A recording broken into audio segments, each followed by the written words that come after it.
What is good, everybody? Happy Friday from the NBA to the Galaxy Pod. We are here on a special edition show on this fine Friday. Your hosts, let me get to that. To the right of me, I got my man Slimothy Jones, otherwise known as Slim. You can find him on X at RTR30111. You can find myself at Scotty Drown. I go by Scotty. I mentioned this is a special edition show on this fine Friday. We've been going on Thursdays during the postseason since it started, trying to get 2 shows a week. NFL draft last night, first round. Everybody's eyes, I'm sure, were glued to that for the most part. So we come here to you on a fine Friday. We're going to get into it. We had some good action last night. Obviously, some series shifting type of games last night, and it's going to be that way the rest of the way. But we're going to get into it all. We're going to get into tonight's action, make some predictions there. Before we do that, though, we are going to get into just a little bit of the podcast world talk, the hoop podcast world, right? And I feel like that's something we'll get into a little bit more as this show continues to go on. Me and Slim continue to integrate here. We're going to continue to start talking about some of the culture around hoops and some of the pod culture around hoops. And I'm talking about Rashad McCants, man. We're going to let you guys hear some audio from Rashad McCants that came out over the last day or two, talking about Kobe Bryant scoring 81. Like, Slim, how are you doing on this fine Friday? I'm not going to jump into that just yet, my man, but how are you doing? Feeling good, bro. It's Friday, last day of the week, leading to a great weekend. So, hey, man, I can't complain. My day been going just fine. So, yeah, and hey, don't forget to mention my man Slim had a job interview today, so everybody wish him good luck. Definitely want him to snag this job. So I definitely want to throw that in the air, Slim. I know you're a modest guy, but everybody out there definitely send Slim your best wishes, man. But with that being said, let's get right into this Rashad McCants clip, dude. I believe you have it ready and pulled up there for us to listen to. We're gonna try to play it over Slim's mic as best as we can. In the future, we're gonna try some different things with the technology, but for today, we'll have to make this work. And then we're gonna give you our thoughts on Rashad McCants. I'm gonna throw it to you, brother. Let's dive right into it, man. Let's dive right into it.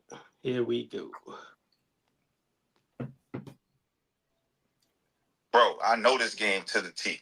And I studied with the great nigga. So he told me how to be the great nigga without having to say a fucking word. Nigga, get these numbers every quarter. No threes, no free throws. You guaranteed these points. Now then you put that in, you say, I can get 81. If I factor this in, I got 15 in the first. That was easy. Wasn't doing nothing. It was easy. I was just... What 81 you talking about? Kobe's 81. Boy, it's after mud. We got Rashad McCants. Kobe's 81. Kobe's 81. We pre-Kobe's 81 there after mud. Zach ran off Rashad McCants. Cemetery lane. We did.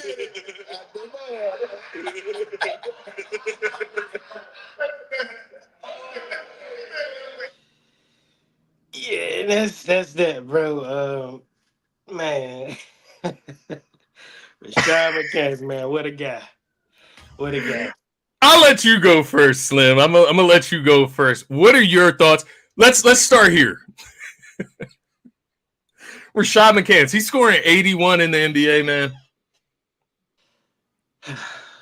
Man, I will say this. I appreciate the confidence he has, like, to say that you could.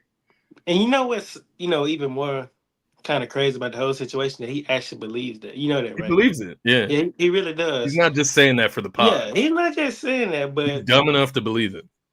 Bro, you're not scoring 81. Are you even scoring 30 in the game? In the NBA game today? Because he's done that. Points? Yeah, so check it, right? All right. So he said he can score 81 points in the game, right? When you look at a guy like Rashad, right? He's on his career high was 34 points. Yeah, in the NBA I just pulled that up. I just pulled it up. Kobe had 125 games for scoring over 35 or more points in a game. Someone's saying that, Rashad, you're not scoring 81 points in an NBA game, bro. There's truly levels to this. Like Wilt Chamberlain has the most points scored in the game with 100. Yeah. Kobe second with 81. And third, you got Wilt Chamberlain again. He scored was it 73, I want to say? Yeah, he scored like 73 points like 2 times. So the top three most points in the NBA game, Wilt Chamberlain, number one, Kobe Yeah. number two, then Wilt Chamberlain number three times two. So those guys are like the all-time greats, the best ever playing this game. Rashad, bro, like you're not scoring 81 points in the NBA game. What are we talking about? Now, I'm gonna throw in, and this isn't to argue with your point. Like I'm throwing it out there as like devil's advocate. It's not something that I believe, but when you look at like a guy like Malachi Flynn, he comes to mind. I don't mean to pick on him or anything like that. He had what, a 50-point game? Yeah, 50-point game. I think it was like the last game of the NBA season. Was that with the Pistons? Or who I was think that it was with? Toronto. Toronto. It could have been Toronto or You might Detroit. be right. You might be right. It might have been the Raptors. That would make more sense, actually. Either way, right? He scores 50 in a game. From Rashad McCants' point of view, is that something that he's weighing? Like, that has to be something that he's weighing in, right? Like, if Malachi Flynn can have a 50-point game, then maybe Rashad. I don't know. I'm trying to reason around why he believes that he can do anything that like Kobe Bryant did. Like, I don't understand that thought process to put himself in like any conversation with Kobe Bryant. Yeah, I guess that's where I would start, man. Like, you said this to me before the show, right? Yeah. I would say, like, because he's a Kobe guy, like, Kobe's his hero. So, obviously, that's his role model. You know, when it comes down to the GOAT conversation, Kobe is his GOAT. You know, he's always defending him or whatever. I would say this to Rashad Point. Like, don't get me wrong, in college, he was a bucket, for sure. Like, you know, he won he was a NCAA champion, you know, he did that, but it's really levels to this, bro. Like, you just can't make bold statements like that. And, I will say this. He could probably get 40. I take that back. I said he couldn't get 30. He probably could get 40.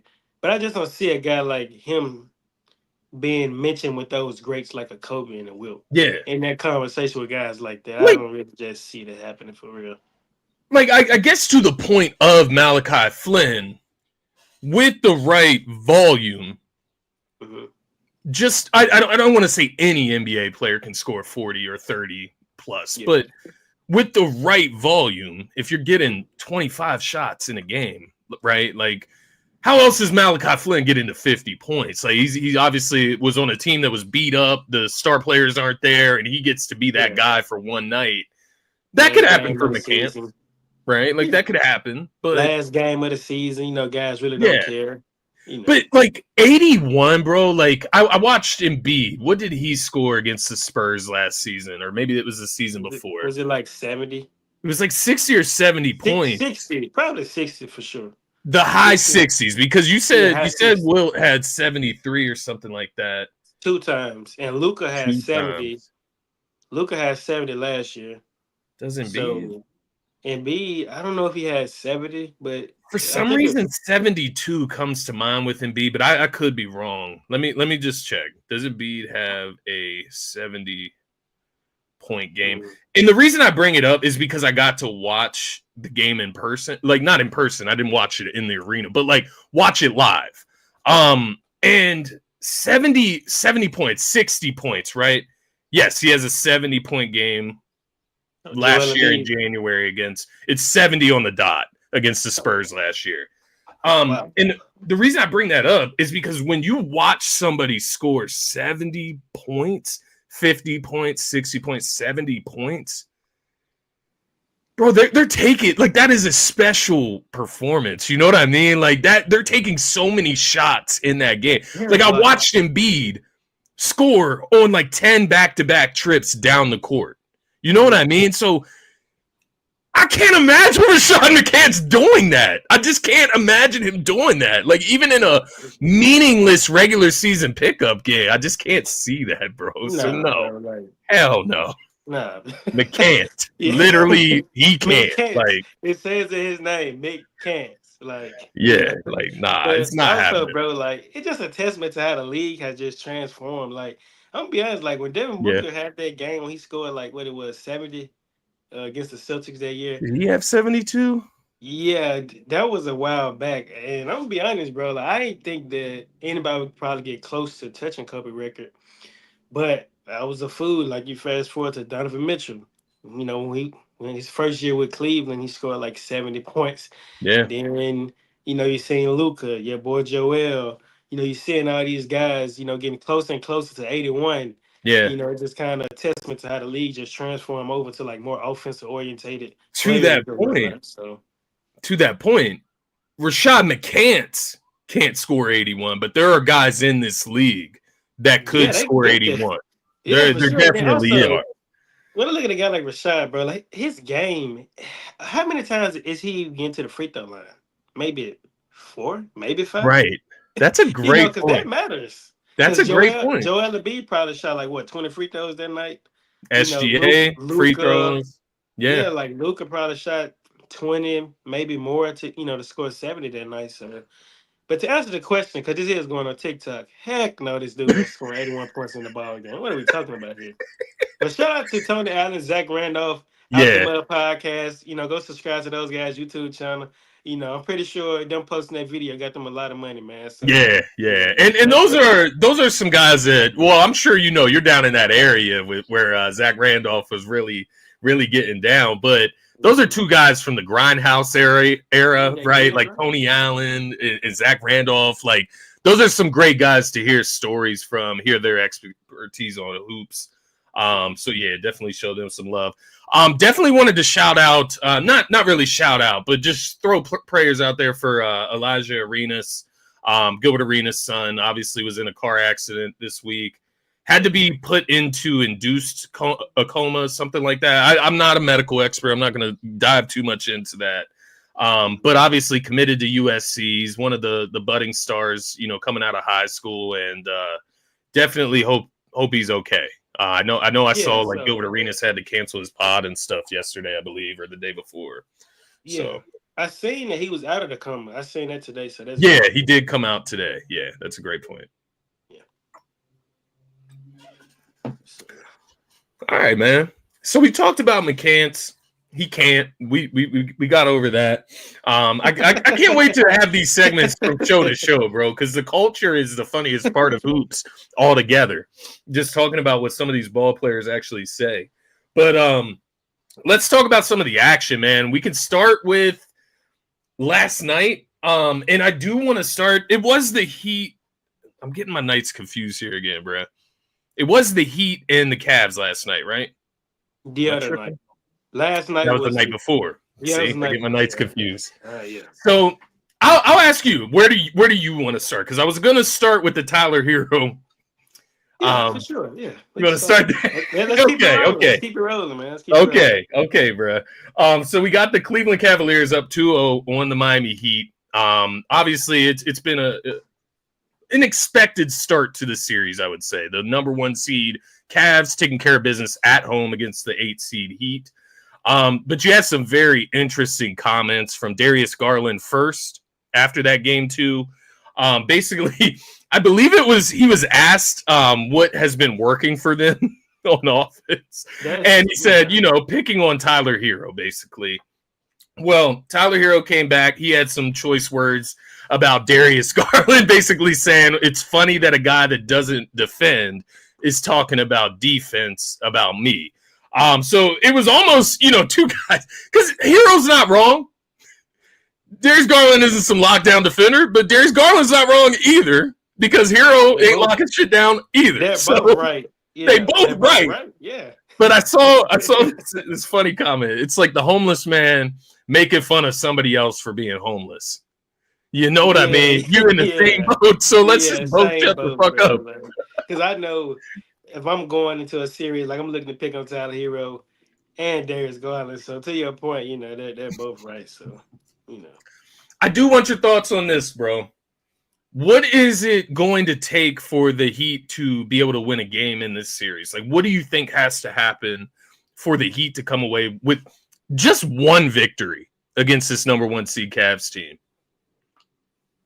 Man, it's a lot of different points, a lot of things that they have to do. Number one, I had to say they had to limit role players like Ty Jerome. Game one, he was huge. He poured in 28 points. Getting the type of production off the bench is just, it speaks wonder because we already know how talented this team is offensively. They got a lot of weapons. So if you can try to contain him, hey, that's a start. Another thing I had to say, like, contain Donovan Mitchell as best as you can. Like, that's obviously easy said than done, but he's been a driver for us. He scored 30 points in both game one and two. Being aggressive, getting downhill to the paint or whatnot, as well as just playmaking, just doing all the things that he typically does. Yeah. When it matters the most.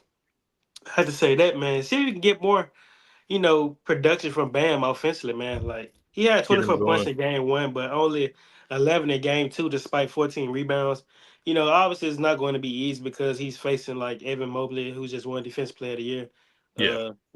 the other day. So shout out to him for doing that as well, Jerry Allen. So they got tall, lengthy guys that can throw at him or whatnot. So if he can hit mid-range jumpers and attack off the dribble to open up the floor, then hey, that'll get him a better chance to win the game. As well as like dominating the rebounding battle, like Yeah. like I just mentioned, they got twin towers down there. Allen, Mobley, like those guys are, they're dogs on the glass. They're going to get you like 8 or more rebounds a night. So if Adebayo and Highsmith can box out Mobley and Allen, who are elite rebounders, I'm pretty sure they can steal a game in this series.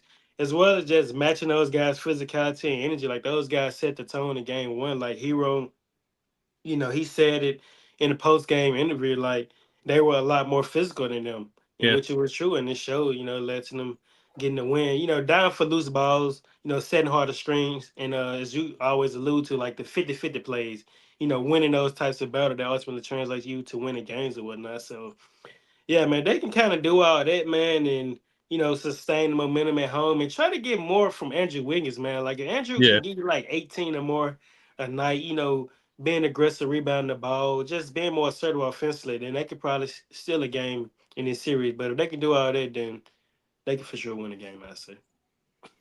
Yeah, no, I think that's a great point. I think that's like the baseline for Miami in this series is like the hustle plays. Like if they're not winning the 50-50 balls, then they're not going to have a chance. And to your point, like not going to even be able to win a game in this series. But if they can put it together for one game, out hustle this Cleveland Cavs team, play lockdown defense, get your crowd behind you. Miami fans, are y'all going to show up on time in this next matchup? Man. Right, like, man, we can't be showing up in the second quarter, like approaching halftime. You know what I'm saying? Like, is the crowd going to be there behind them? Like, that's something that has to happen as well. But I do wonder, man, if the Cavs just have too much. I'm looking at this last game. You got, a total of 71 points from just Evan Mobley, Darius Garland, and Donovan Mitchell. Darius Garland, to his point, man, 24 points per game in 2 games this series. 2 games this series. 7 assists on 52% from the field, 41% from the three-point line, and 90% from the free throw line. He's shooting the ball very efficiently. He's playmaking for the rest of his teammates. And I do think this Cavs team, when Darius Garland can play like at that level, that makes them like very dangerous. Because Donovan Mitchell is going to give you 25 to 30. He's going to give you, 5 rebounds. He's going to give you 6 to 10 assists a game. That's Donovan Mitchell. He's going to give you that. And there's nobody in this league, in my opinion, that can really guard him and like lock him down and stop him from doing that with the weapons around him. But if Darius Garland is hitting at that clip, man, 40% from the 3-point line, 50% from the field for a guard. He's getting to the rim at will. He's getting to the free throw line. I think the Cavs might have too many horses on offense. And that's crazy to say, I feel like, because I almost look at the Cavs as more of like a defensive centric type of team, but I don't know. I guess when you look around, like their floor spacing with guys like Max Strus, to your point, Ty Jerome, you have DeAndre Hunter off the bench, Dean Wade, Isaac Okoro. Like these are all guys that can hit a 3 or 2 at least, right? Evan Mobley, 3 for 6 in this last game from the 3-point line. If he's hitting 3-point shots, it's going to be like he hitting hard to threes. beat. That just gives them another dynamic of that offense, bro. Like, yeah, whether they go small, throw him at the 5, bring in Isaac Okoro, like they have they can go a lot of different lineups. They have a lot of versatility over there. So yeah, man, if he hitting 3, that is very scary, bro. I'm not gonna lie to you. But I do agree with you. I think you pinpointed the guys that have to step up for Miami. I think it does have to be veterans like Andrew Wiggins. I think Bam Adebayo, to your point, it's a matter of getting him going early, getting the ball in his hands, telling him to shoot the ball early, getting him confidence. Because you can usually tell if Bam is going to have a big night scoring. He gets off to a great start. He shows confidence. He's hitting the mid-range, maybe a 3 or 2.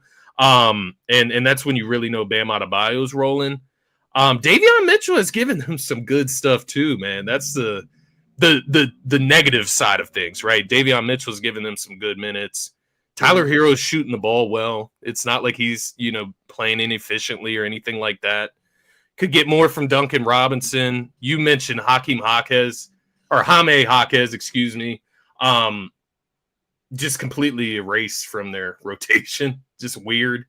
Khalil Ware, Jovic, can they give you more? They're going to need it from everybody, man. It's going to take everyone. And I say that just to get like a W against this Cavs team. Just to get a win. You don't want to get swept. It's just not a good look. So. Especially the Heat. They're just they should be able to pull one out with Eric Spoelstra. But at least one, We'll see. We'll see where that goes, bro. OKC in Memphis, man. I wanted to go here next because I'll throw it to you. I think this is over. The Grizzlies were up by like 29 points at a certain point in last night's game. How do you blow a lead like that? Like, is it just OKC coming out of sleep at the beginning and then just turning it on? Like, what were your thoughts on that game specifically? I'd say a guy like Desmond Bain, bro, like he has to be better. Like if Scottie Pippen Jr., he stepped up, he dropped 28 points, maybe 30. But the fact of the matter is, Jaren Jackson Jr. gave 22 points. Santi Aldama was pretty good. Desmond Bain struggled in his ball game. Like he has to be better. Like your best player got injured. This is the perfect time for you to step up. It's so ironic how he's been doing me. You already know this, man. Like I've been putting parlays on this dude under and over. Times like that, he scored how many points he should, but in situations like this, he doesn't. It just doesn't make any sense to me. So I would never be betting on that brother again. But anyway, man, like it starts with him. I don't know, bro. Like Ja Morant getting injured, that clearly affected his team. You can just tell that the flow of the offense was just different. Your best player went down, and shout out to the OKC, man, because a lot of teams, they would have the mentality of like just trying to move on and be like, oh, we'll be okay. We can just let them win. Get ready for next game. Yeah, get ready for next game. But those guys, they fought through it. Alex Caruso was huge. He provided 13 points, 4 rebounds, 3 assists, and 3 steals. His impact was felt throughout the course of this whole game for sure. So as well as OKC bench in general, they outscored Memphis bench 28-16. So man, like shout out to OKC. They overcame a 29-point deficit, the largest second half comeback in NBA playoff history since 1997 to the 1998 season. So insane. That's a long time, man. So, is it a bigger comeback for OKC or a bigger collapse for Memphis? Which one would you say? I would say bigger comeback for OKC, man, because like teams like that, they could have easily just let down, just say we'll just get them next game, but they stayed the course and went out there and won this game. So yeah. Does OKC look a bit different to you, or is it just too early to say? Like how do you feel? How are you feeling? Like take Memphis out of the equation. You got OKC in their trio right now. SGA is not playing the greatest. He hasn't had to in reality. He's not shooting the ball well. Chet is shooting the ball extremely well. J-Dub has been going off. How are you feeling overall about OKC? Kind of in comparison to last postseason where, they had the best record in the West. They were, rolling, and then things just kind of went downhill. They definitely look different, and it's shout out to veterans like Alex Caruso, Isaiah Hartenstein. You seen the leap. J Dub took this season; he was an All Star. SGA more than likely the MVP in my opinion. Yeah, I could say they do look scarier this year. Compared to last year, or however you want to look at it. I say yeah. There's a couple different things. When you have all these pieces gelling, all at once, the role players, your stars, is all coming together pretty well. So, yeah. Yeah, you added Caruso, you added Hartenstein. You get Chet back fully healthy. I think that's a big thing for them this season as well. And, if they can sweep the Memphis Grizzlies, they'll get a nice rest for the second round as well. So that's important. No Ja in game 4 either. Mm-hmm. So yeah, Memphis season over. Man, what a disappointing season for Memphis. I know we've talked about it a bunch on this show, but probably too much. Yeah, just wanted to throw it out there again. Like looking at where they were at a certain point in the season, like the number 2 seed in the West, and now on their way out the door with no playoff wins. It is quite crazy. But where do we go next? Denver in LA. Yeah. My favorite series of the first round so far. I don't know about, well, you got your team in the playoffs, so I'm sure that's your favorite series. But my team, is my team, and they are who they are. So yeah, the LA Clippers and the Denver Nuggets. The Clippers go up 2-1 in this series. They roll the Nuggets in LA. Kawhi Leonard, man. Let me ask you this. This is a quick question for this series. Who do you think is having the better series, Kawhi or Jokic? And I'm just speaking from individual standpoints, not teams winning. Like, who's having the better series from your perspective? I would say Kawhi. Like, obviously the Joker's getting the triple doubles, but it's really not effective, if that makes sense. Like the other night, he had 7 turnovers, I want to say, and he was 4 for 10 at the free throw line. So the Joker, he's definitely better than that. I would say Kawhi, man, because Kawhi is just we running the clock. He's getting to those spots that he likes to get to. He's being a leader out there on both sides. So yeah, man, I'd say Kawhi for sure. I actually agree with you there. I think Jokic obviously is putting up like very dominating numbers. Like, don't get me wrong, don't get it twisted. Triple doubles. But Kawhi is just on a different level right now. I mean, 27 points per game, 7 rebounds, 4 assists. But it's the efficiency. He's like a machine. Like they call him the call. They've called him a machine. Like, it might be a robot. Like, I don't know what he is, but Terminator. 61% from the field.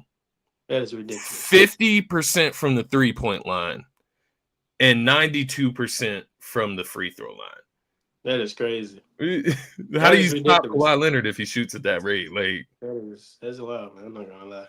And then you throw in James Harden, who's averaging 23, 5, and 9 right now in this series. And I think it's how you get to where we are in this series. Obviously, Zubac, there's a bunch of other guys that are contributing on that Clippers team. I don't want to throw them under the bus, but it just feels like the Clippers have the better team. Like overall, it feels like they have the better star power. Like, don't get me wrong, Jokic, arguably the best player in the league. Kawhi, the way he's playing, you could argue he's one of the best, but I'll give Jokic the nod there just for consistency. But after that, I mean, Murray and Harden right now, I'm going with Harden. As wild as that, maybe it doesn't sound wild. He was huge for them last night, man. He had 20 points in the first half, and the crowd, they was into it, man. So yeah, I can see why you would pick him over him. But man, the Clippers, the Nuggets side of things, bro, like, they're dealing with a lot, man. They fired their head coach. Michael Porter Jr. is clearly injured. He's dealing with a shoulder injury at the moment, and he showed last night. He was terrible. I think he only provided 7 points and his Yeah. shooting was not good.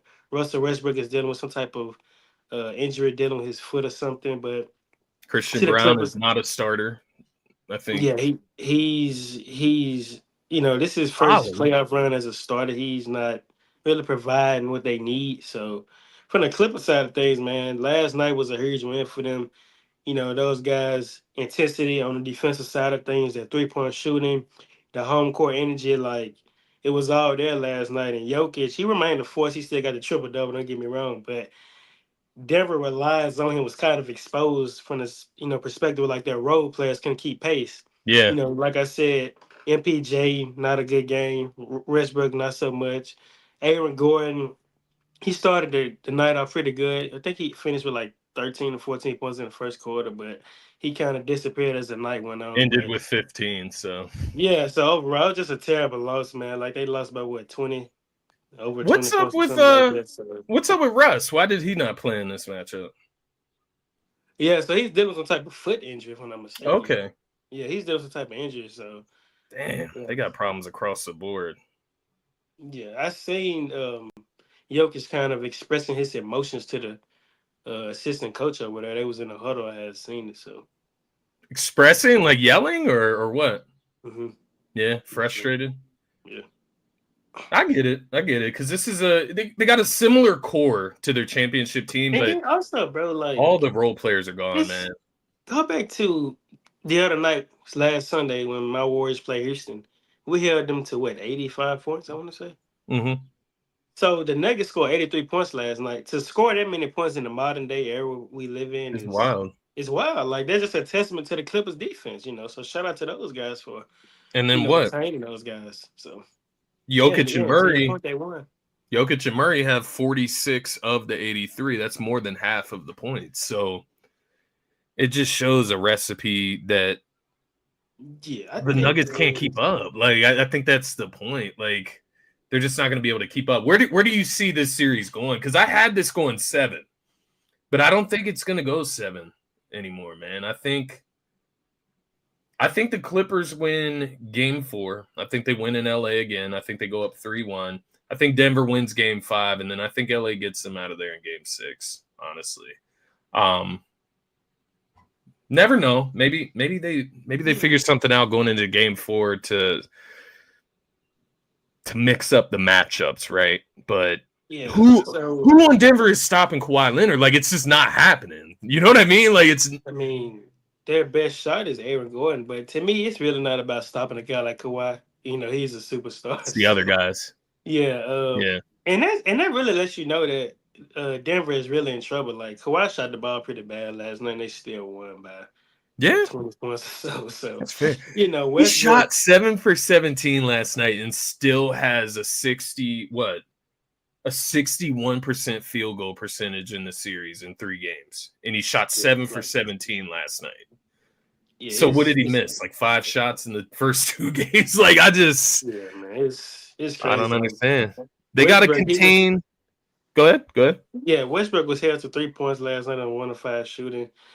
And also, man, like to the Clippers' point, like their defense was beyond stellar. Like to hold the Denver Nuggets to 83 points, which is a season low, by the way. The Denver Nuggets had the best in the NBA for points possession in the league. So to hold those guys to 83 points is just, a testament to those guys' defense. But what you was about to say though? No, something else that just that stuck out from the stuck Clippers. out like a sore thumb. What? No, yeah, the 18. I don't know if you're talking about the same thing. I'm talking about the 18 for 39. I was just messing with you just to see what you was going to say. Like, oh, I got you. The 18 for 39 from the 3-point line. The Clippers shot 46% from the 3-point line. Batum had 4 for 6 from the 3-point line. Derrick Jones Jr. 2 for 3 from the 3-point line. So you're getting that type of production off your bench. Then you're getting 3 threes from Powell, 3 threes from Leonard, 3 threes from Harden. It's just it's a recipe for disaster for the Nuggets, man. That's huge, though, bro. I'm not gonna lie. No, to get that level of production from your role players is everything. Yeah, the role players are just much better than what I thought. Quite honestly, I think Norm obviously showed he's even better than like a role player. Yeah. He's like elevated above a what I would call a role player. Mhm. Chris Dunn is just a hell of a role player. Nico Batum, obviously, I had him in Philly last year. Hell of a role player. Derrick Jones Jr. can defend if he's hitting the 3-point shot. He's a hell of a role player. Yeah, they're just much better. And I started seeing it like towards the end of the season, obviously, probably when everybody else did as well. The Clippers do just look like a very different team with Kawhi Leonard healthy, leading the way. It opens everything up for them. Anything else before we move on to the next series, my man? Nah, that's all, bro. Time to talk about the Knicks and the Pistons. That's exactly where I was going next. So you read my mind, man. The Knicks go up 2-1 in this series against the Detroit Pistons. What I'm gonna lead off here with, brother, because I praised him in our last show. I gave him hella credit last show. I'm talking about Tobias Harris. Mm-hmm. They got the real version. Come on, bro. I take that back. I take it back. Not the real version. I shouldn't say that. But this is who Tobias Harris is. Yeah. The 20 points in game 1, right. The 22 in game 2, and then 5 or 7. Or maybe even 0. Like we saw against oh my goodness, I can't even remember who the Knicks last year in the playoffs.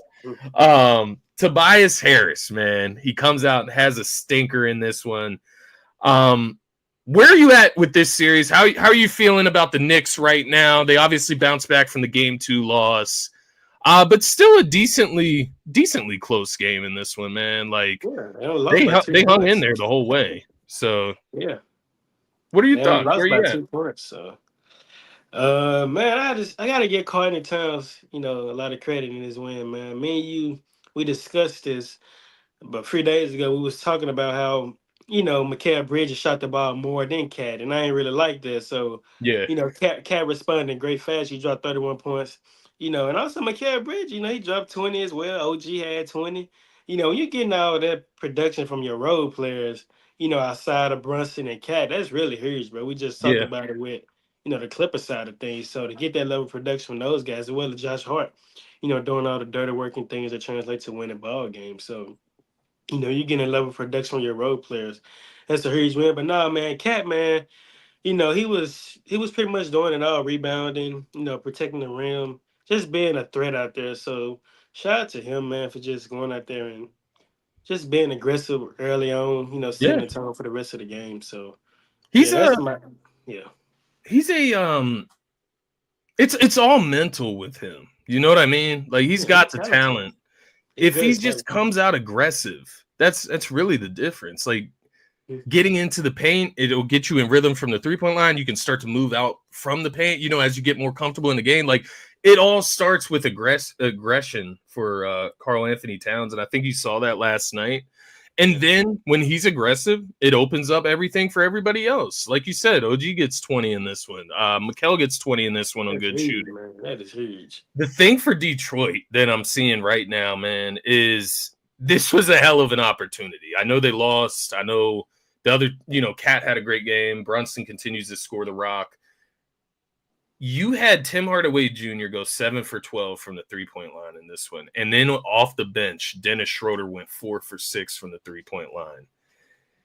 And this is what I mean with Tobias Harris, man. Like, if he just gives you 15 in this game, you win. If he just gives you 12 points in this game, man, double digits, you win the game. Did he not score 15?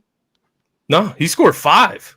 Tobias scored 5 last night. He scored 5 points, 2 for 9 shooting, 6 rebounds, 32 minutes, 5 fouls. So he was in foul trouble. But so who played more minutes, him or Beasley? He did. Tobias did. Okay, because I know Beasley was struggling last night. Beasley played 23 minutes. Tobias played 32. Yeah, okay, I get what you're saying now, but and then Thompson only played what? 18 minutes? 18, yeah. He had 4 fouls. I don't know if he was dealing with foul trouble as well. I don't know. That's just what sticks out to me. Like it's sticking out to your point like a sore thumb. when you get those type of contributions from Dennis Schroeder and Tim Hardaway Jr., it just feels like you have to win those games against a team who is on paper better than you, right? And I don't know. That worries me for them going forward. The one thing I will say, Cade Cunningham has room to play better, and he's played good so far. For sure. He could just shoot the rock a little bit better. I think that's going to be the big thing for him, efficiency. But I do think that starts with guys around him as well, spacing the floor. But yeah, that Tobias Harris 5-point game, man, I'm telling you, it kills you. I feel it. It kills you. And then also, man, like, yeah, you brought up good points, man. I would say, like, also a guy like Malik Beasley, bro, like to go, he made like over 300 threes this season. Talking all that shit too. You're your team best 3-point shooter. Tim Hardaway could be in a debate as well, but to go 2 or 10 on threes, bro, it's crazy. Like, yeah, if you're going to shoot 10 threes, you can at least make 4 of them, but you only made 2. So, hey, they shot the ball from 3-point range, not so well, I say. And also, bro, like, when you look at it from the rebounding perspective, they out-rebounded New York, but it's like it really didn't feel that way because a guy like Josh Hart had 4 offensive rebounds. yeah. And just providing that second chance opportunities, for the New York Knicks, it was huge. Yeah, man, like Cade Cunningham definitely had to be better, 10 or 25 from the field. He definitely could be more effective than that. So, yeah, man, I'm with you on that. Like, if Cade can play better, and hopefully you get something better from Tobias, I'm sure Thompson 4 fouls. So, yeah, there's definitely room for improvement. And I definitely feel like they let this game slip away from them, from being honest. So, let me ask you this. They can tighten those things up. Do you and I'm gonna ask it in a way, you can correct me if I'm wrong. Do you still think Detroit has a chance to win this series? Like, because I know you picked them to win this series. So do you still feel like they will win, or do you feel like they still can win? Like, where are you at with that? Yeah, I still feel like they can win. I'm not gonna lie to you, yeah. Because what it is, bro, like, Mikal dropped 22. I mean, Mikal dropped 20. OG dropped 22. I don't just see those guys doing that again in this series. If Cat and Brunson ball out, hey, limit the others. And I like Detroit's chances of winning. But I will say this, though. If Isaiah Stewart, I did not know he was really injured. Yeah. But if he doesn't come back at some point during this series, then I think New York can really get to beat these guys in this series. So, because he is huge for them, just bringing that physicality, bringing that force, as well as like he's a stretch big. Jalen Darren doesn't shoot threes, so having a guy like that can space the floor for you while Cade Cunningham get downhill, that's pretty huge. So, something to keep an eye on in this series, and it's always talked about with Tom Thibodeau teams, but I'm just looking at this score sheet, man, and you just look at the minutes that the New York Knicks starters are playing. Mm-hmm. And it might not bite them this series, but it's definitely going to bite them down the stretch in this postseason if they make it to the second round. Like, 39 minutes for Mikal, 43 minutes for OG, 41 for Cat, 39 for Brunson, 41 for Hart. And then the next guy off the bench is Mitchell Robinson with 16. Then everybody else is in single. There's only 3 other guys that are seeing the court, and they're in single-digit minutes. That's something I could see playing a factor in this series. You got Detroit, who's a younger team, right? They have a deeper team, in my opinion, of guys they can actually rely on. That's something to keep an eye on going forward, man. I definitely don't think this series is over. But this game 2 feels like a bigger loss for the Detroit Pistons than a bigger win for the Knicks, if that makes sense. Yeah, I see what you're saying, though. Does Detroit have enough? That's my big question. That's what I'm wondering right now. Do they have enough? Yeah, if Malik Beasley could just pop off and have one of those games, yeah, because he needs to have that type of game for sure. I'm not going to say he's due for one, but to your point, you talking all that talk, you got to back it up. So yeah. Because Tim Hardaway, he responded in great fashion the other night. He was 0 for 7, I think, on threes. And he had 18 points in the first half, finished the game with 24. So Yeah. that's a nice way to respond. So, yeah. We'll see where this goes, man. That was a great game. That's been a pretty good series so far. When you talk about like competitiveness, the score spread, I think there was one game that was won by double digits. I think it was the first one, but the Knicks came back and after the Detroit led that whole game in game one. So this has been a pretty good series so far as well. We have what? 4 more series to get to? Yeah, so we were just recapping the games from last night. So now I guess we'll just give our prediction of who's going to win tonight or whatever. For tonight. Yeah. All right, so we got the Celtics and the Magic tonight. Okay. We've got the Pacers and the Bucks tonight. And then we've got the Lakers and the Timberwolves tonight. The only series that is like only 2 games in that is later is your series, and that's the Houston and Golden State, which is tomorrow night. So that's the only series that has only played 2 games. So you guys are a little bit behind is all I'm getting at as far as just like the games played. But we'll start with let's just start at the top. Celtics and Magic, man. Obviously Tatum didn't play in the last one. Closer game. He's doubtful for this game. Doubtful for this game. I saw game time decision, but doubtful is more indicating towards him not playing. Nah. Do you feel like Orlando can steal one if he's not playing? Like how do you feel? I'm gonna be honest, bro. Like I think they may win one at home, but I think the Celtics, man, they're just so good, bro. Like, they have all those weapons on that team, man. So I'll say the Magic, they probably can steal one since they are at home, so yeah. Maybe Paulo or Franz just go crazy and drop like 40 points or something, but bro, I think that's a side convo. Maybe it's for another day, but like how good is Paulo? Like where does he rank? He's very good. He's very good. Like is he a top 20 player in the NBA right now?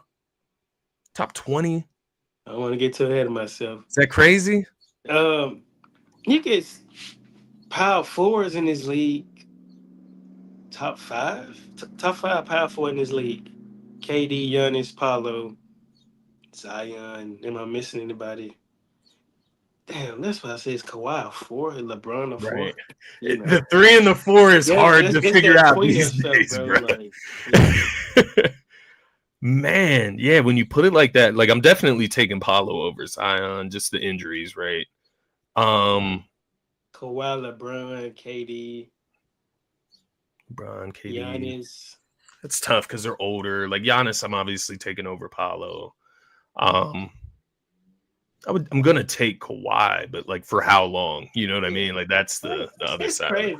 It's like they were small forwards and they just transitioned over to power forwards. So, like with their age. And maybe it's like the lack of like lateral mobility, the ability to defend threes, like legitimate threes. Yeah, they can defend forwards way more easier now. So because they're all pretty strong or like taller guys, right? Like they have the height of a 4, but they've always played as a 3. But that's where we're at.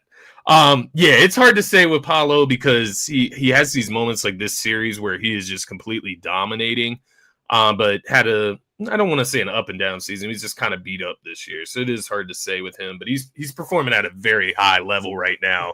Franz, very similar. I think he's just a level below Paulo. Franz is very good. Preach stuff for sure. They need a point guard, man. They just need like a playmaker, like a legitimate point guard that can also shoot the right. Everybody needs one of those, but that seems like they're one piece away. I'm not saying from winning a championship, but from like seriously competing. Yeah, that's what I'm saying. Like, with all due respect, this guy, he's a veteran. He's been in this league a long time. But the fact that we are getting Corey Joseph minutes in 2025 in the postseason says so much. Like, he wasn't when they signed this dude, it was just to, be the vet of the team and not even play for real. But the fact that this dude is the starting point guard for the Orlando Magic is just crazy. So should they give Anthony Black a little bit more run, you think? He's been playing well, man. They should. Why not Cole Anthony? Yeah. Cole Anthony Black. Yeah. Why not let Cole these Anthony guys only play? played 5 minutes last It game. don't make no sense to me, man. This dude was huge in the play-in game against the Hawks. Him and Anthony Black performed, so why is he only getting 5 minutes? I don't know. But Maybe you it's have politics. Caldwell Pope out there for 35 minutes scoring motherfucking 3 points. What did he make a three? No, 0 for 6 from the threes, 1 for 9 from the field, 3 points, 4 rebounds, 35 I'm minutes. telling you, man, Denver knew something that we didn't know about that dude, bro. Right. I'm telling you, Because bro. even as things are going for Denver, you still wouldn't take him back. You know what I mean? No, not at that price tag, anyway. It's not like that. Not at that price tag by any means. So who do you think wins tonight? Magic and Celtics. No Tatum. Let's just roll with no Tatum.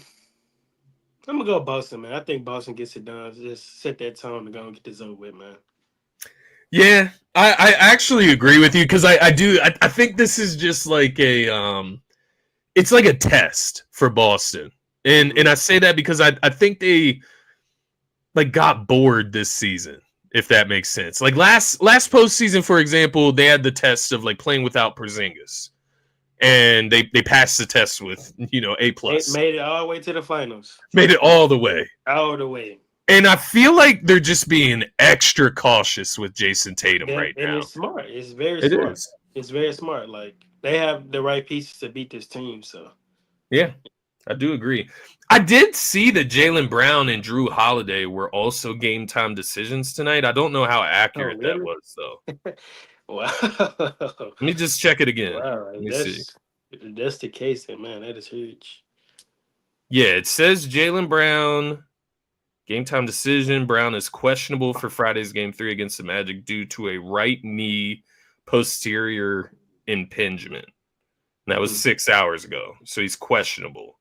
Drew Holiday is questionable for Friday's game 3 against the Magic due to a right hamstring strain. So, but that's it's so crazy. Like, even without them, I'm still picking them to win because I'm looking at Peyton Pritchard. He's going to shoot more shots. You got Derek White, you got Porzingis. So those three guys have a game, and Al Horford's of the world, the Sam Howells is like. I know. It's just like it's like a test, man. Like, take this guy away and let's see what the Celtics look like. They'll just shoot 50. Yeah, Porzingis is going to have to step up for sure, though. He will. Yeah, that's a good point. He's a guy that would have to step up because Paolo and Franz, they can give you 60 between the two. You know what I mean? They can give you 60. Oh, yeah. Where does the rest come from? But the thing on the other side, Derek White, he had what, 30 plus in the first game? Yeah, he had 30 in the first game. Yeah, he's 7 threes. Yeah. I think he finished he had like 16 the other night, or 18, something like that. Kristaps could have 30 on a given night. I'm not saying he's going to do that regularly, but on a given night. Same thing with Peyton Pritchard. You can look at the box score. He got 30 points. You're like, oh man, so yeah, off the bench, because the more volume you give him, the more he's going to score, right? You had Jaylen Brown in this last one. He showed out 36. Yeah, he was huge, man. He was huge, man. He really set the tone for them guys. It's so funny because I won't lie to you. I didn't watch this game. I have no idea what I was doing on Wednesday, but I saw this. I saw this video. Talking about Jaylen Brown, and it was something like the Finals MVP can't even dribble with his left, and you guys say this generation's the most skilled, and then I look and I see the numbers. I'm like, well, that's the conclusion we came to, like. Maybe he doesn't have a left, but his fucking right is ridiculous. I don't know what to tell you. At the end of the day, for all those people criticizing Jaylen Brown of his left hand, he got a ring. And they would love to have him. And he got paid big time. So yes, sir. So we both got the Celtics tonight. I think, once again, it's just a litmus test for them, man. They want to see how good they are without certain players. Pacers and Bucks. One of the most funny series so far, bro. Competitive, you feeling it, bro? Like, yeah. Where are we at with this series, bro? Because I'm at this point, I'm rooting for the fucking Bucks. I'm rooting for them, and I don't like Giannis, but I'm rooting for them. We both in that same boat, but it's not gonna happen. I don't know, bro. It's like when I watched that what it was, game two. Yeah, game Yeah, two. I watched the last game and it was like, man, Bobby Portis, he was huge, bro. He really showed up. I gotta give him yeah, his props. He dropped 28 points, but it wasn't enough, man. Kyle Kuzma, he played better. I will say this. He didn't go out there and just get 20 or anything. I think he finished the game with like 15 points or 12 maybe. 12. So, that was clearly an upgrade compared to game one where he had zero all across the charts. And with Damian Lillard, bro, like first game back, I wouldn't expect anything crazy from him. He dropped 14 points, didn't shoot the ball particularly well, but his presence alone out there, you kind of tell that it was, different and whatnot. But I'm gonna be honest with you, man, like guys like Brook Lopez has to be better. Like he only provided like 8 points. When you look at all those guys on the Indiana Pacers side of things, right? You got Tyrese Halliburton, Neesmith, Siakam, Miles Turner, Andrew Nemhard, Obi Toppin. You got all Yeah, these guys who can go out there and get you double figures, and it all adds up.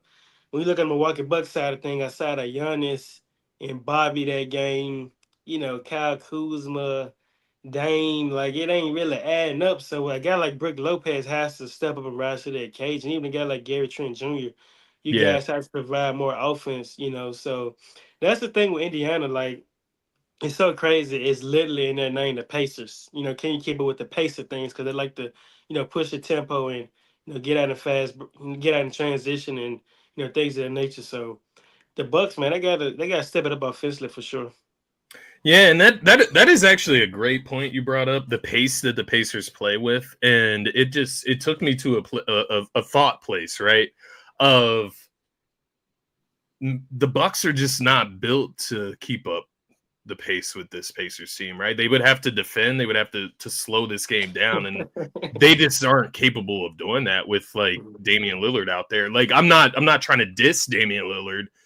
Defensively, you're not locking anything down with him leading the way at the point guard spot. So He's getting picked on.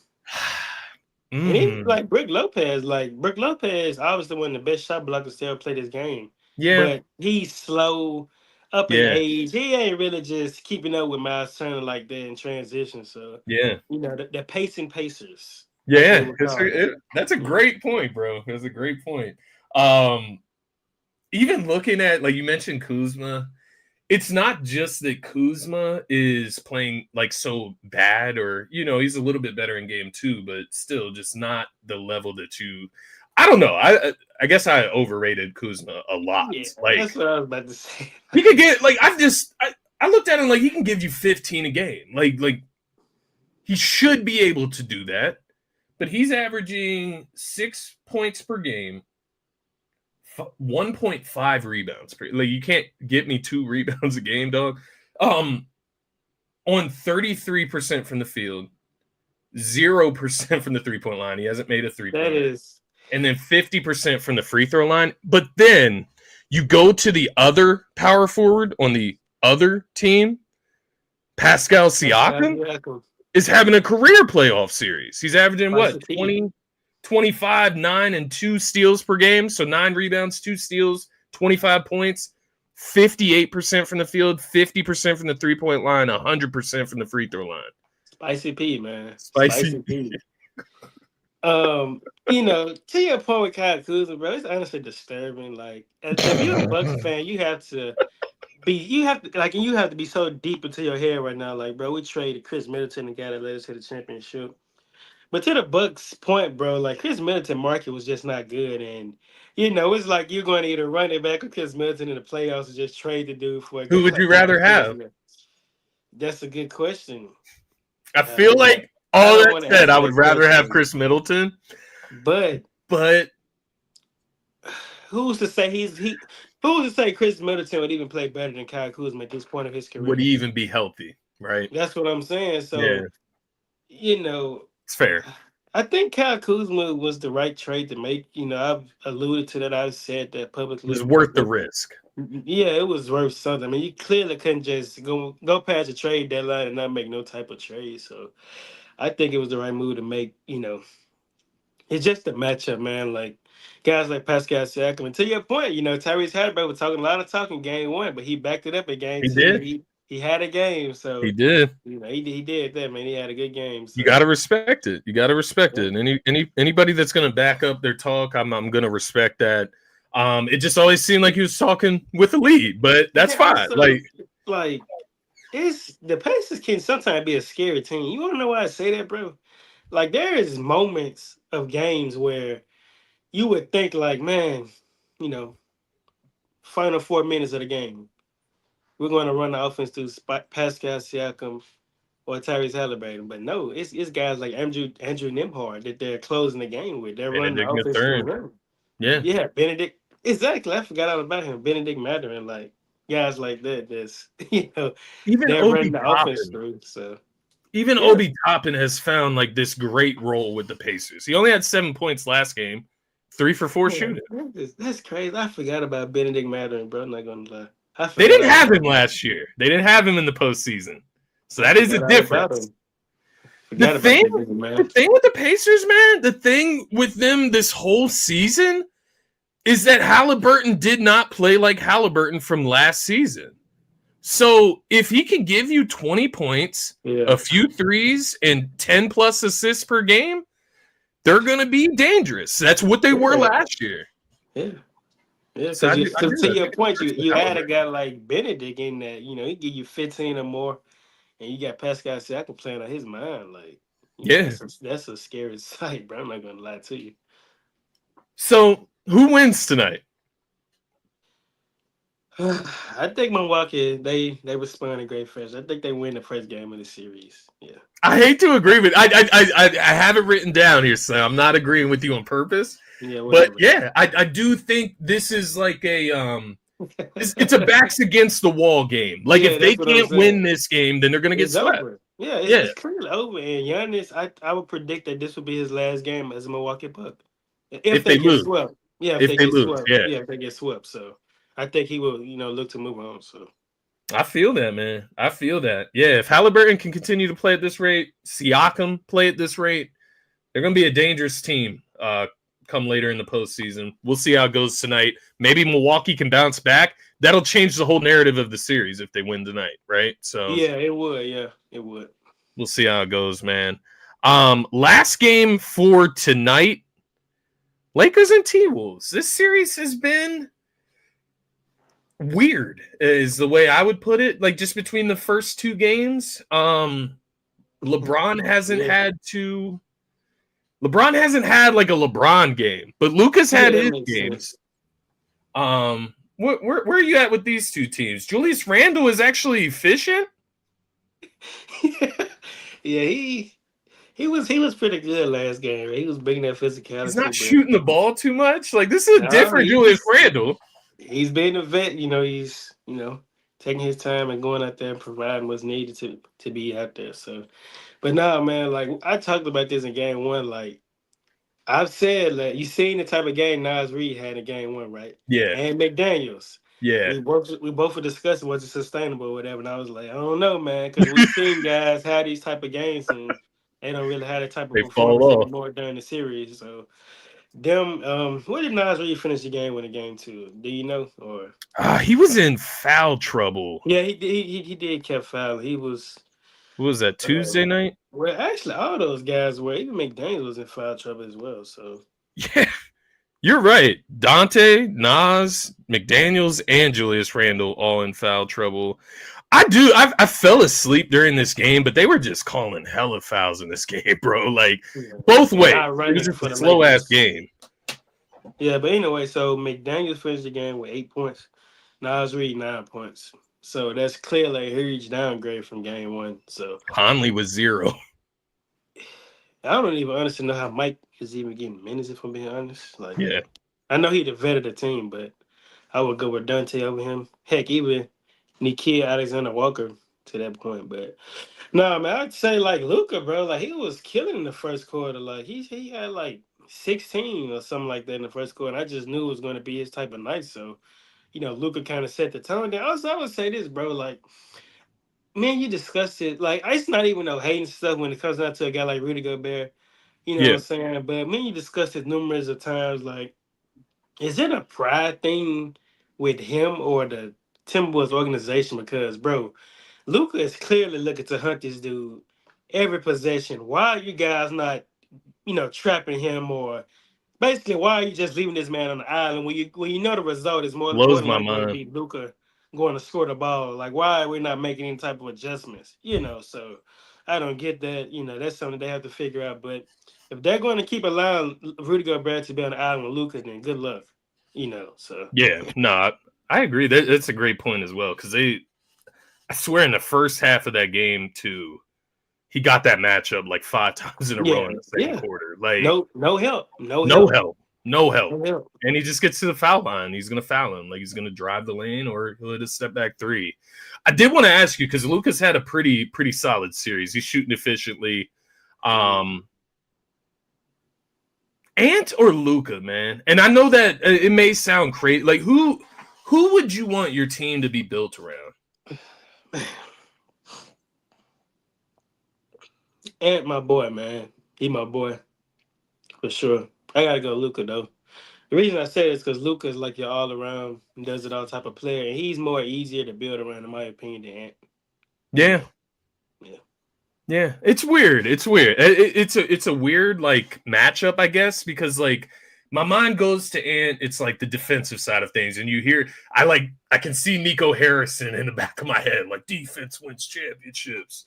It's just like Ant plays defense. He's athletic, but like Luka controls games. Like he can have 10 rebounds, 10 assists, and then 30 points in ISO. Like yeah. It's tough. I think I fluctuate on that answer like day to day. Like Ant could have a big night tonight, and I'll say Ant tomorrow. You know what I mean? It's no wrong answer, by the way. So, if you choose Ant, hey, Anthony Edwards has solidified himself as a young star in this league. He will soon to be approaching superstar status. So, Do you think that he? And this is a toxic question, Slim. So take it with a grain of salt. Here we go with this. Do you think Ant is shooting too much? And I don't mean shooting overall. I mean shooting from the outside too much. Do you think he's not attacking enough? So that was, I think Charles Barkley brought that up at some point during the season. He may have discussed it, but the way I look at it, bro, if Rudy Gobert is going to be on the court, he's never shooting the ball too much. Because, bro, Rudy Gobert he clogs the paint up. So I mean, if he goes down here, it's like he's just forcing it because they're going to cheat off Rudy Gobert every time. So him shooting those jumpers, hey, I think it's the right move to make as long as Rudy Gobert up there. Now, if they go small with Nas Reed or Randall at the 5, guys that can shoot the ball where they be mid range or from 3-point range, then yeah, he should definitely be looking to get down here. You seen what he did to Jackson Hayes, right? He caught a body. Those are the type of things that can happen. And that's what prompts that question. Yeah, that's what prompts that question is when I see shit like that. I'm just like, man, should do that more. But to your point, that was like the positive development for Ant this season was shooting more 3-pointers specifically. At a high efficient rate. At a highly efficient rate. And that's been the big thing for him. So I don't think it's something he should turn back on now. And I do think it comes with a balance. It's just an interesting thought. Overall, where are you at with this series? Like, who do you have winning this series right now? Because I'll throw this to you. I have no idea. I think between this series and the next one, in the next one, we're going to talk about your Warriors. It's only because Jimmy's injured that I'm unsure of who's going to win it.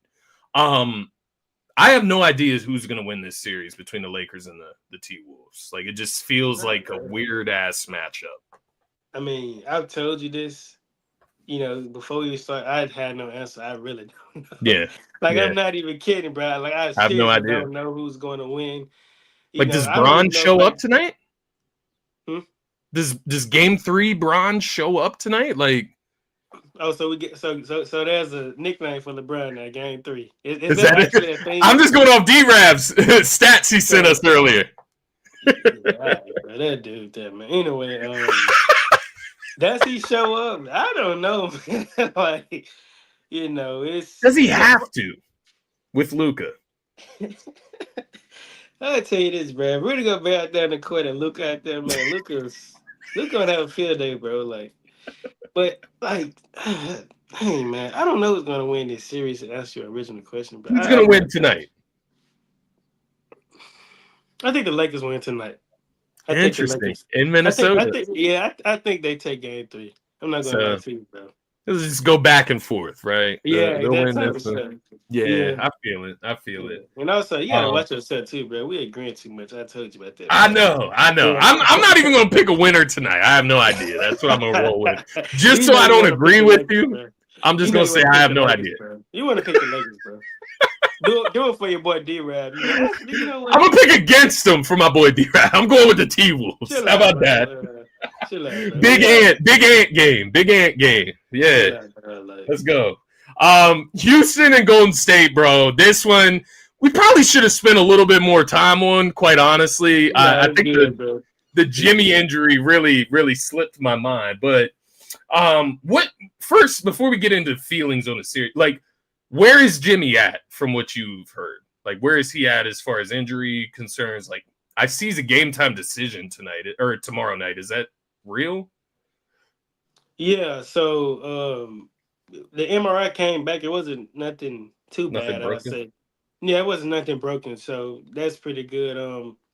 He definitely should. Jimmy a tough guy, bro. Like He he's is. no matter what goes on, he's going to look to get out there and play. So he had a pelvis contusion, you know, and you seen the play where he fell It looked under. nasty. Yeah, Yeah. it did. I thought it had something to do with his tailbone because Mm-hmm. Steph was dealing with something like that similar in the past and even this year to a certain degree. But his status for game 3, he is questionable. But I think Jim is going to thug it out. If he don't play this game, then I predict he for sure play game 3.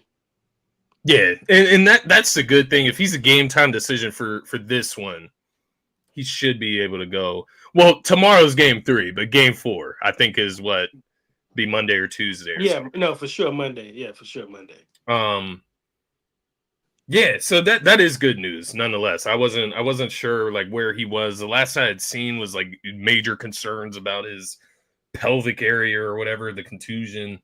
If he can return by game 4, I think I still have confidence in the Warriors winning this series. And I do want to throw this to you. Do you think you can beat them?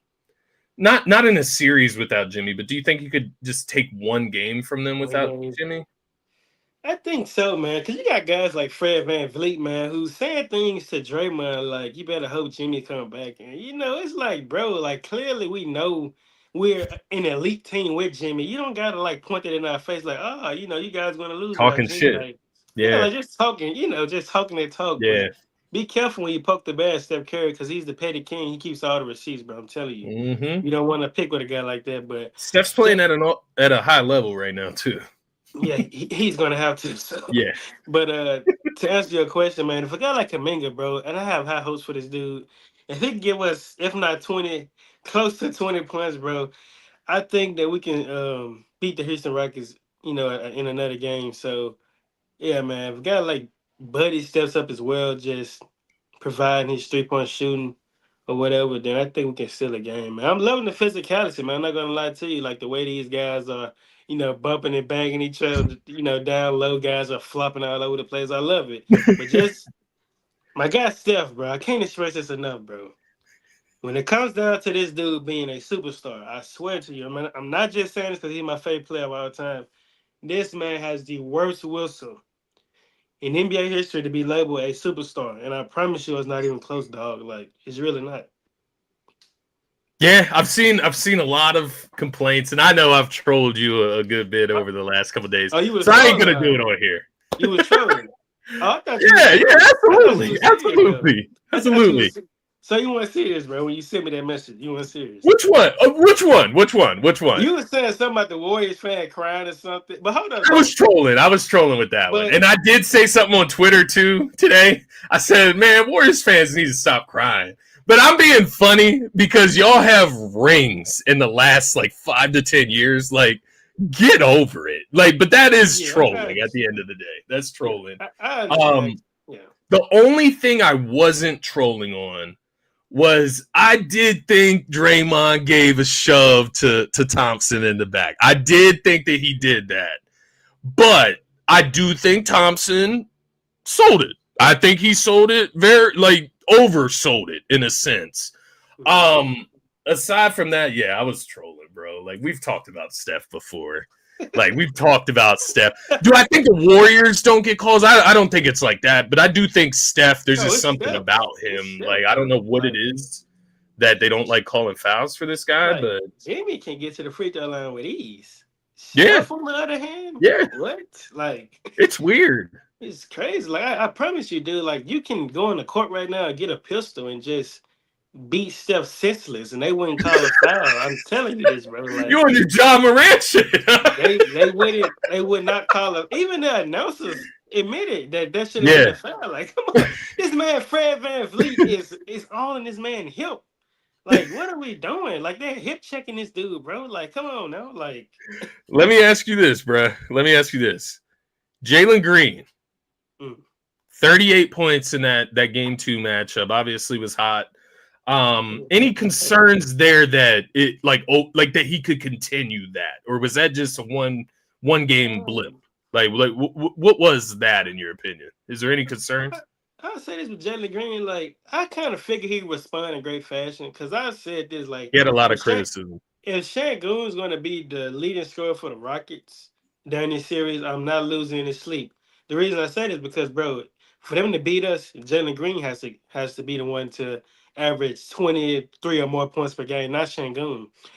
Yeah. And I knew he would kind of respond in great fashion due to the, all the narratives and things like that. A lot of people's on his, after game 1, because he didn't really play that good. But yeah, I kind of figured he would respond in great fashion. Now, can he have another game like a 35-point outing or something?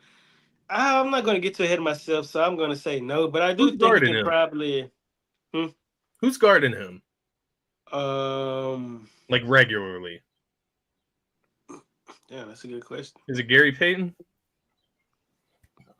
Yeah, Gary Payton definitely gets thrown at him, but he doesn't really stand a chance. I'm not going to lie to you. Moses Moody, maybe? Yeah, Moses. Yeah, that's who it is. Moses. Yeah, he starts off on him. I'm pretty sure he throw Brandon at him at time. Yeah, that's Moses' assignment to guard Jalen Green, so yeah. What about Kuminga? Could he guard him? Yeah. Like it's interesting you say that. Like, bro, Kuminga held him to like 2 of 7 shooting when he guarded him. It's just that athleticism, that length, bothering him. So does Kuminga start if Jimmy's out? He has to, right? That's what I was thinking about. I would hope it would be him or it has to be him, because, bro, outside of Steph, chill out, bro. Like, who else is going to create their own shots outside of Steph? Maybe Brandon. So it will have to be Kuminga, bro. Like, we don't have a lot of shot creators on this team. So yeah. But yeah, to your point, I think Jalen Green probably had like another 23, 25 points, but maybe like 30. I don't really see that happening, bro. Yeah, I don't know about all that. Yeah, that's a big game. How we feeling about tomorrow night? And I'm only touching on y'all's game tomorrow night because there's other games tomorrow too, but this is the only series we haven't touched on. How we feeling? Feeling pretty good, man. I would love for Jimmy to play, but at the same time, I don't want to rush it. I don't want to State. Yeah, I don't want to rush him into playing, and it kind of worsens the injury. So yeah, I'm feeling good. I feel like we get the win, man, for sure. I like it, man. I like it. I am very I'm very confused on the Rockets specifically. Like, who are they? You have Jalen Green obviously with 38, Fred VanVleet 42 minutes, 7 points, horrible shooting, right? 1 for 7 from the 3-point line. Horrible shooting. He didn't shoot that much. I guess horrible is an extreme label. 1 for 7 from the 3-point line. He's 2 for 8 from the field, 7 points. It's not horrible. He missed 6 shots total. Just didn't shoot a ton, didn't shoot efficiently. Şengün was 6 for 15. It's like they have a lot of options, but still, even in this game 2 win, 38 came from Jalen Green. You know what I mean? Like, Şengün didn't have some crazy game. He had 17. Dylan Brooks had 16. Is he going to give you that all the time? So yeah, I guess I still do lean Warriors way. Yeah, like, I'm gonna tell you this, bro. Like, even without Jimmy, there were moments in this game where we was down big and we just kept fighting, and that's what I was liking to see. Like, as a fan, you seeing the rookie Quentin Post hitting threes, guys are just fighting. Draymond hitting threes. Like, okay, we're still there. And then also, like, bro, we only lost by 15 points. Yeah. Like, you know, if you With it doesn't the matter. with a big like a big event in the game, and I'm talking about Jimmy getting injured because that can be very deflating as a team. Yeah. You know what I mean? You And can we give only up lost by that. 15 points, so it kind of says it all. Not to take away from Jalen Green, big time performance, but I mean, hey man, you know. And you know, I'm just looking back like at the regular season because I just wanted to check like what you guys looked like before Jimmy got there versus the Rockets. And when did the Jimmy trade happen? Was that in February, like the trade deadline, like right at it at the Yeah, trade deadline? we played them like twice since Jimmy been with us. And And one of we, two. 1-1. We won one. They beat us one Yeah, time with Jimmy. So without Jimmy, I think we beat them. you went 2-1 without Yeah, Jimmy. 2-1 because they beat us in the NBA Cup game. Oh, okay. I So was wondering why you guys played 5 times. That was weird. yeah, so the NBA Cup game added one more game. So and then recently they just beat us at home. So yeah, Okay. So my point in bringing that up is that like the Warriors can beat them without Jimmy. Like it's not like this impossible feat for them to go and beat Houston. And once again, it's in the Bay, it's so Dylan Brooks, bro. Like they're at home. Yeah, Dylan Brooks, man. Like he's so funny, bro. Like I cannot. He really do give me a good laugh. Like this dude, like some of the shots he just makes just make you want to just throw some at your TV. But bro, it's like, anytime he makes a three, I remember when he was on the Grizzlies and the Sixers would play the Grizzlies, bro. And anytime he hits a three, it makes you want to throw up. You know what I mean? But to be fair, it's the same as like Draymond Green. Like that's that fair. motherfucker hits a three. That shit is That's sick. fair. Like That's fair. But see, it's different now. See, you got Dylan Brooks hitting fadeaways and shit now.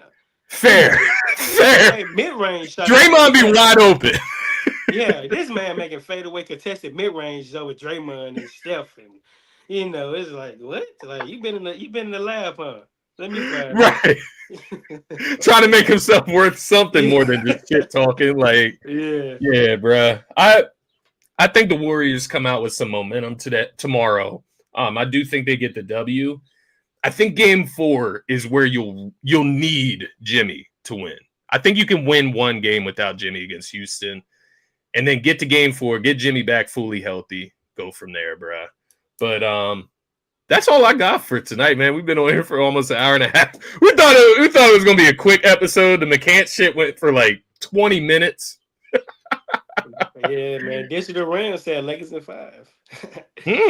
Digital Rims. He's a Nets fan. This is my other boy, Slim. For real. Okay. Yeah, man, your homies got teams all over the world. You got D-Rail, you know, you got Hunter, you got Marshawn, you got yeah. you got my Marshawn. He's a Sixers fan. My man Rams is a Brooklyn fan. D-Rav is a Lakers fan. HP is a Celtics fan. So yeah, we got it covered across the board. That being said, man, 45 people here watching right now on this fine Friday. If you have not went over to the NBA to the Galaxy Pod YouTube channel, please head over to the YouTube channel, hit the subscribe button, help us grow over there, help us get to the 200 subscriber mark. And then we go from there. We don't want to stop at 200 subscribers, but help us get there first. Sure. And then we're going to go from there. Be sure to also follow NBA to the Galaxy Pod on TikTok and X at To The Galaxy Pod. My man Slim is doing some great stuff over on TikTok, clipping up our shows, putting out our hot takes. We're having a lot of fun over there on TikTok, so be sure to follow us there. Of course, be sure to follow my man Slim at RTR30111 on X. You can find me at Scotty Drown. And once again, you can find the pod at To The Galaxy Pod. We will be back next Tuesday breaking down all of this weekend's action. Yes, and we'll be getting ready for round 2. We'll see how this weekend goes. We might not be getting ready for round 2. It might have some extended series here. We'll see how it goes. Oh, yeah, for sure. Anything else from you, Slim, before we get out of here, my man? Nothing, man. Make sure you guys tap into the playoffs game, and every day it's a playoff game coming on, so you guys can tap in for sure. So that's pretty much it. My guy Scotty said it all. Make sure you guys follow all the socials. You know, we greatly appreciate it. And yeah, man, until the next episode, we out.